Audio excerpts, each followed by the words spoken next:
Politique première avec Christophe Jacubizine. Vous nous conduisez ce matin à New York pour la première conférence privée de Nicolas Sarkozy. C'était il y a quelques heures et on a tout, l'intégralité de cette conférence qui était, on le rappelle, interdite à la presse. Oui, c'est vrai. Alors, je n'ai pas l'enregistrement, mais j'ai le script intégral. Effectivement, on va commencer par se mettre dans l'ambiance avec vous, Christophe, si vous voulez bien. Je vais vous demander de lire les premiers mots de Nicolas Sarkozy à la tribune de la salle de conférence de l'hôtel Waldorf Astoria devant les 400 banquiers et investisseurs privés invités par la banque brésilienne BTG Pactual. Alors, je me lance. I am very proud to be your guest. I am a new Ritteri.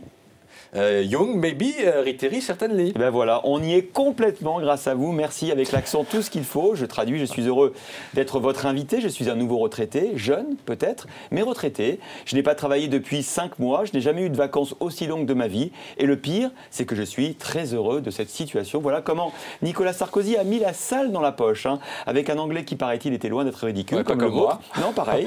Nicolas Sarkozy prend des cours d'anglais plusieurs fois par semaine, bien décidé à pouvoir faire bientôt toute une conférence, conférence en anglais, mais tout à l'heure à New York, c'est vrai qu'il a très vite basculé sur le français, ce qui veut dire, Christophe, que je n'ai plus besoin de vous pour la suite. Et c'est tant mieux. Alors, je crois qu'il a parlé de l'Europe, il a voulu rassurer les investisseurs de l'Amérique du Sud. Oui, très exactement. Il a joué un peu, si vous voulez, les VRP de l'Europe, et à en croire les participants, il a été plutôt convaincant. D'abord, en expliquant que la crise n'était pas finie. 2 ans, Christophe. On en a encore pour 2 ans, selon Nicolas Sarkozy. Je cite, « Mon opinion sur la situation européenne, elle est mauvaise. Les grands pays européens ont vécu leur histoire sur une idée fausse, qu'ils étaient en première division. Maintenant, c'est faux. La solution est simple, mais très difficile à expliquer.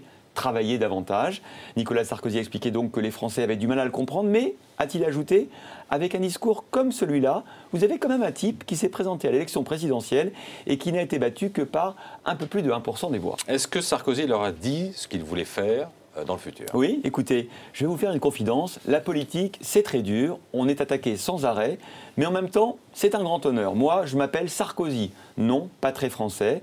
Je n'ai jamais bu une goutte d'alcool de ma vie, en France.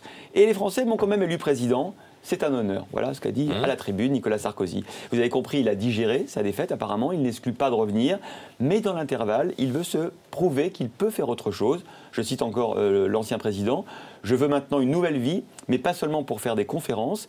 J'aimerais tellement montrer qu'on peut avoir été un politique et comprendre l'entreprise. Parfois, il y a des chefs d'entreprise qui sont devenus de grands politiques. Et pourquoi pas l'inverse ?» Les modalités financières, Christophe, à présent, de cette première intervention, Écoutez, celle d'un conférencier de prestige. Voyage en jet à New York, suite dans un palace prestigieux. Et selon les informations recueillies par les journalistes sur place, le cachet s'élèverait à 120 000 $, à peu près 90 000 €.